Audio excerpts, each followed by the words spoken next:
December 21st, 1936. The radio is always playing in the afternoon, so I feel the loss of silence.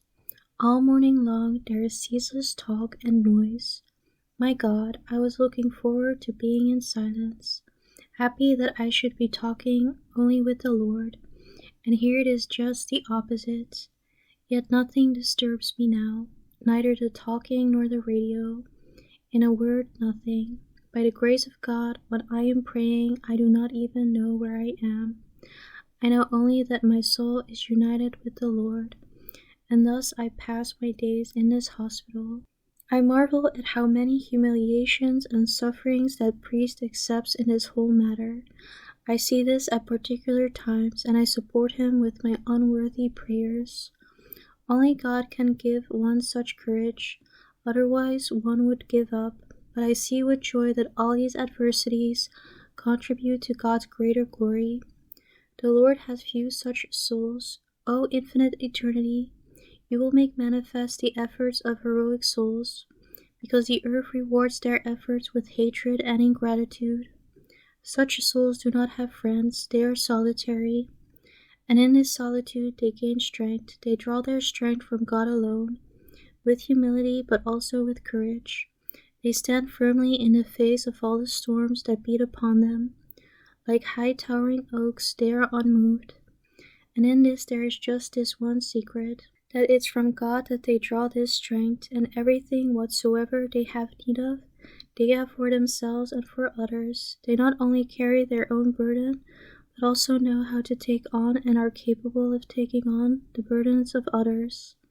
They are pillars of light along God's ways. They live in light themselves and shed light upon others. They themselves live on the heights and know how to show the way to lesser ones and help them attain those heights. My Jesus, you see that I do not know how to write well, and on top of that I don't even have a good pen, and often it scratches so badly that I must put sentences together, letter by letter. And that is not all. I also have difficulty of keeping secret from the sisters the things I write down, and so I often have to shut my notebook every few minutes and listen patiently to someone's story. And then the time set aside for writing is gone, and when I shut the notebook suddenly the ink smears. I write with the permission of my superiors and at the command of my confessor. It is a strange thing.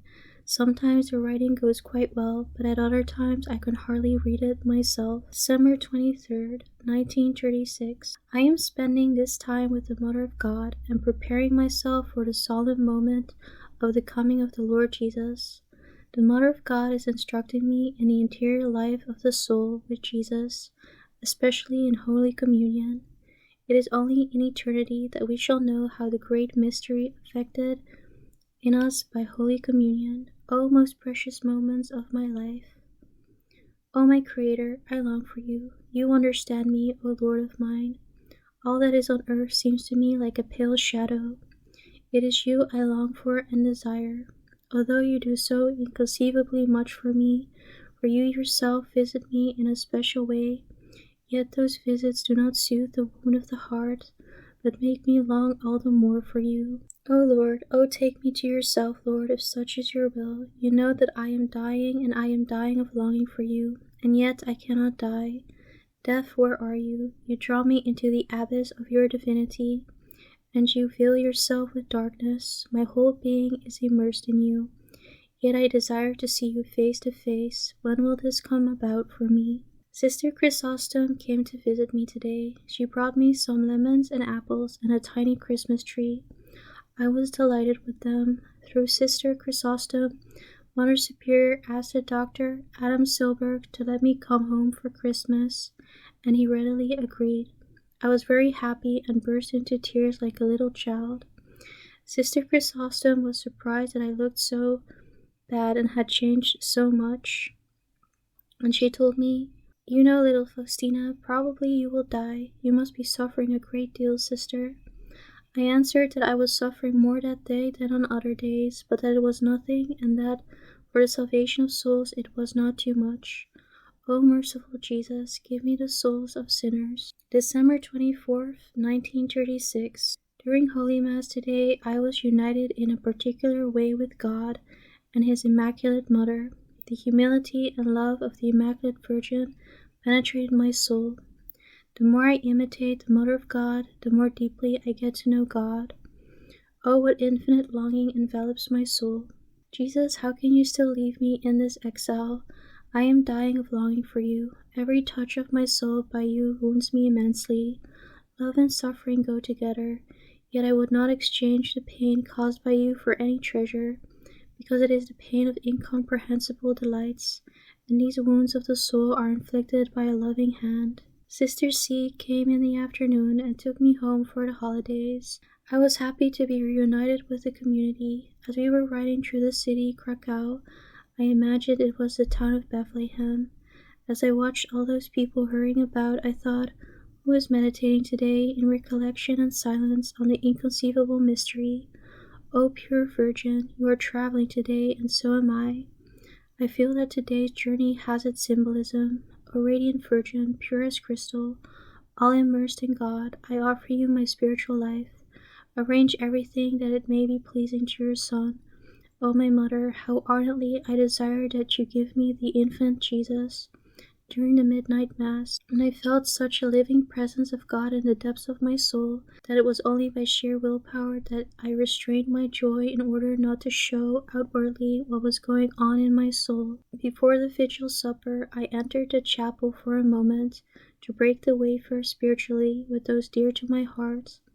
I presented them all by name to Jesus and begged for graces on their behalf, but that wasn't all.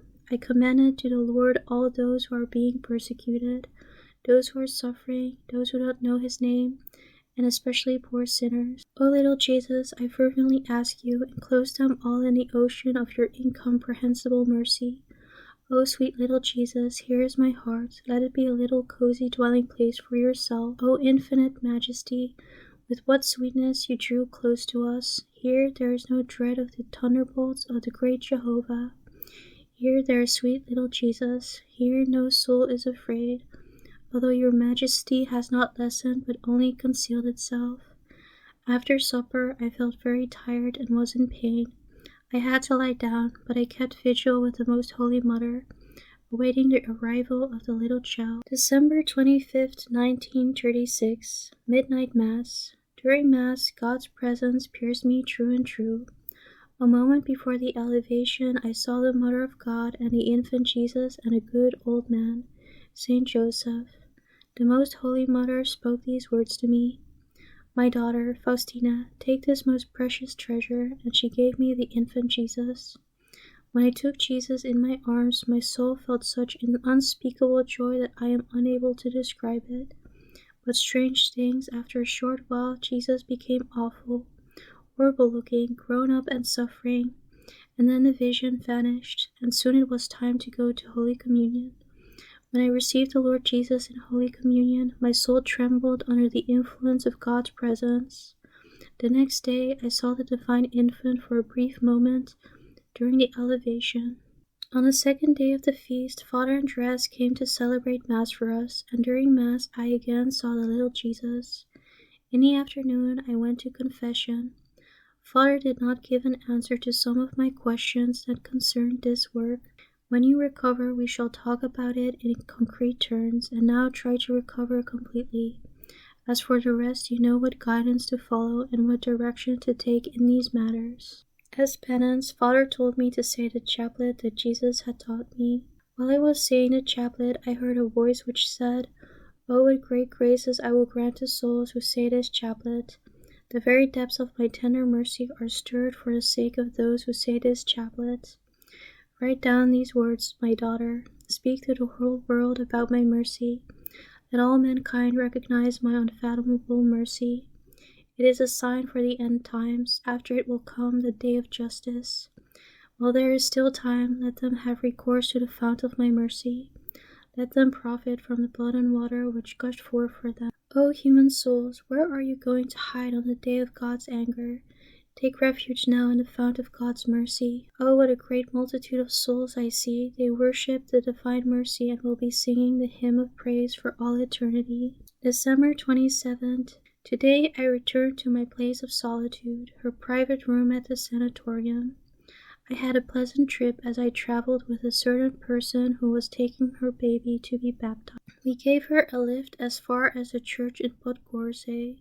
In order to get out, she put the baby in my arms. When I took it, I offered it with an ardent prayer to God so that someday it might give him special glory. I felt in my soul that the Lord was looking in a special way on that little soul. When we arrived at Prodnik, Sister Anne helped me to carry my bundle. When we entered my room, we saw a beautiful paper angel with the inscription Gloria in. I think it is from the sick sister to whom I sent the Christmas tree. And so the holy days are over. Nothing can still the yearning of my soul. I long for you, my Creator and eternal God. Neither celebration nor beautiful hymns soothe my soul. Rather, they make me yearn all the more. At the very mention of your name, my spirit springs towards you, O Lord.